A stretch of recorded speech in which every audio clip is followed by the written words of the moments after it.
All right, day 23 to the glory of God. We're going to worship God through exercise, through our movement, as we strengthen and create a little bit of power and a little bit of endurance and a lot of coordination and a lot of ability. So we'll start, instead of push, pull, squat, hinge, rotate, lunge, we're going to start with the lunge, and it's going to be the lunge matrix. So that forward position, down,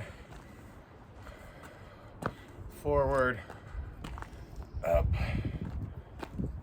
up, rotate, rotate. Again, so now forward diagonal and down, and then forward diagonal forward. And again, so you can start to go a little bit deeper. You can start to go a little bit faster. All of those things are going to help create progressive overload, which we talked about yesterday.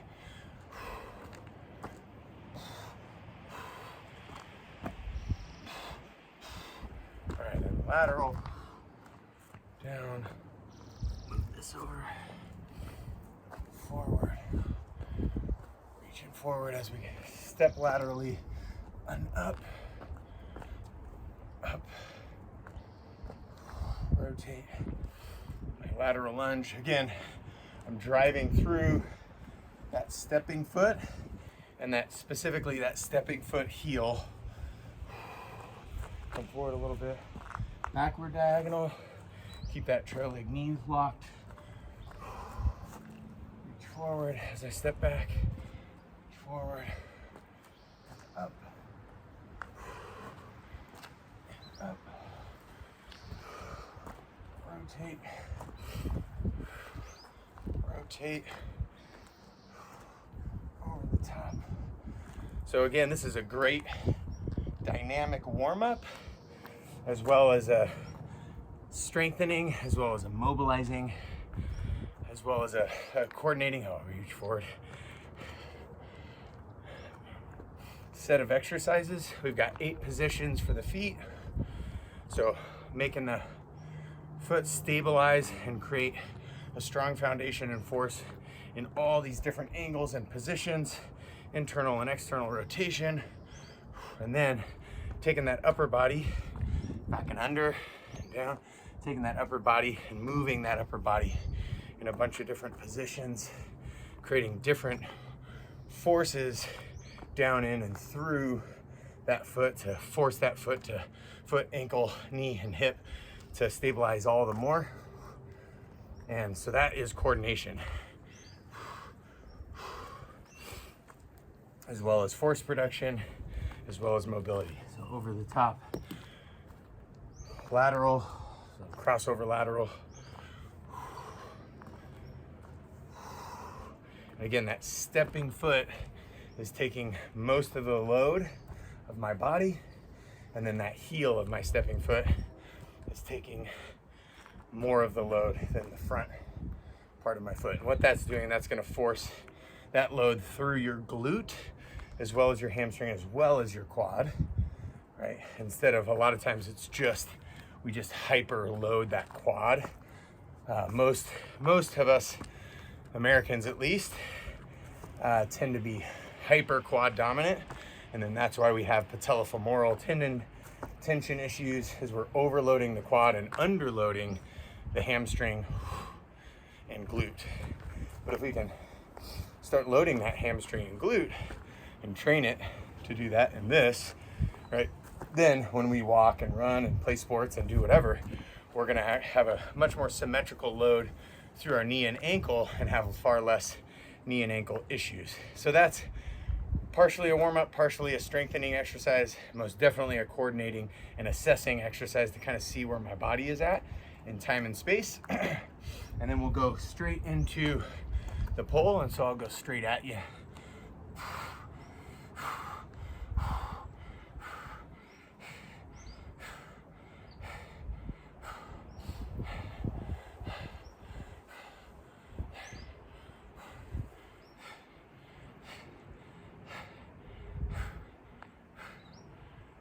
Good. You don't have to do 20, you can do less, you can do more, you can add more weight, as long as you have good control of that load.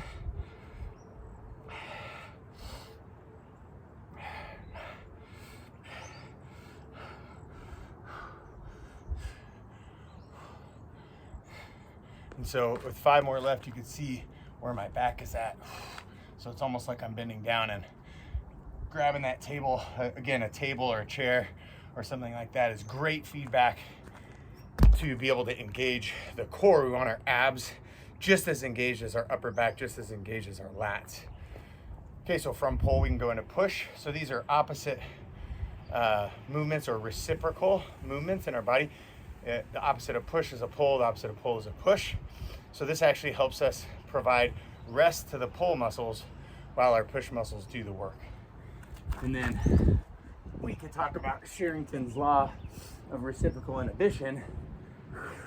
And that is actually forcing the pull muscles to relax because I'm hyper engaging the push muscles now.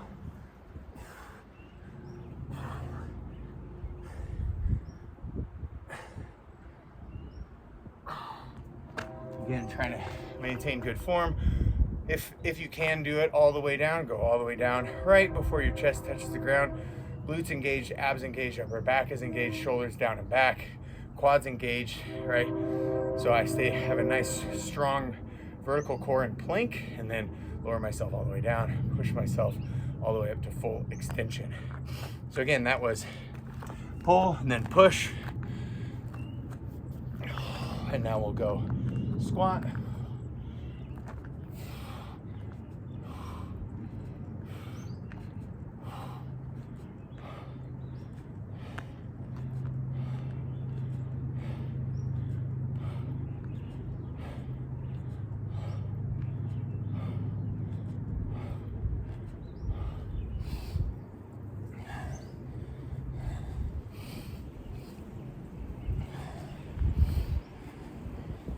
Woo, 20. So again, the reciprocal inhibition here, the opposite movement is going to be hinge. So from squat is hinge.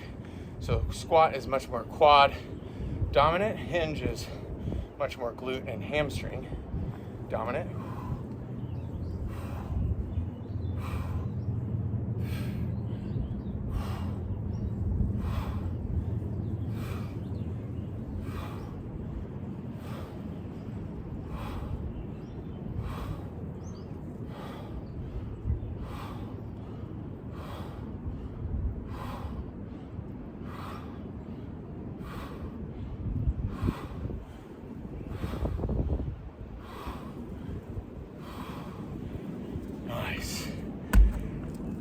And then we'll do rotate. So I'm going to throw with the rotate. So I have internal, external rotation of my shoulder, internal, external rotation of my axial femoral rotation or hip rotation.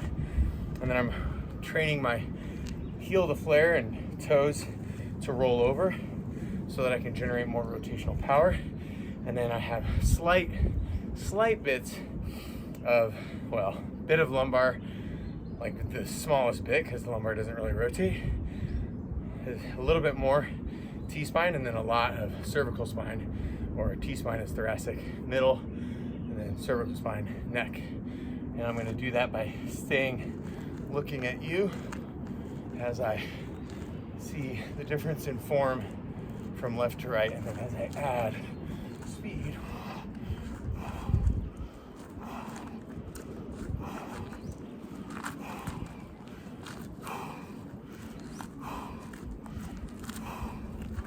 And then we'll punch. So again, if you can see the punch, I'm rotating. So a lot of that's rotating here, right? Radius and ulna. So radius is radiating or rotating, right? Boom. But that's still creating a little bit of rotation in my shoulder, but I'm still packing that shoulder down and back, scapula engaged. And what that's doing is that's allowing me to actually produce, boom, more force in that punch.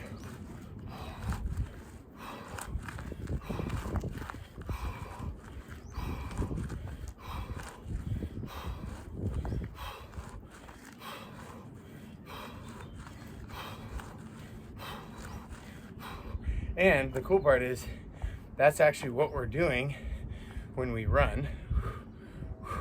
And then even here, as I strike, I'm creating a little bit of internal rotation, axial femoral rotation, boom, to load my weight on a single foot, boom, and then I've got, as I release, I've got external rotation happening the slightest bit, boom, and so I have rotation happening even with my shoulder while I'm running, right? Which is pretty cool that we get to kind of double down on that contralateral or rotational coordination just through either punches or throws. Pretty awesome. So that was full set. We went a little bit faster. We just got going right away. And then I talked a little bit during, but you could do another set, third set, fourth set. Again, progressive overload. So if you've done 2 sets before, well, then maybe add a third set. If you feel good doing the 2 sets. If the 2 sets crushed you, practice those 2 sets, right? None of this should crush you. You should feel like you've used 80% of your gasoline, right? Or 80% of your energy or abilities. And you still have 20% left for in case an emergency or something, right? And this will keep us slow and steady in our progression, which will really help us improve as we stay consistent over the long haul. And of course, all to the glory of God. I love you and I'm praying for you.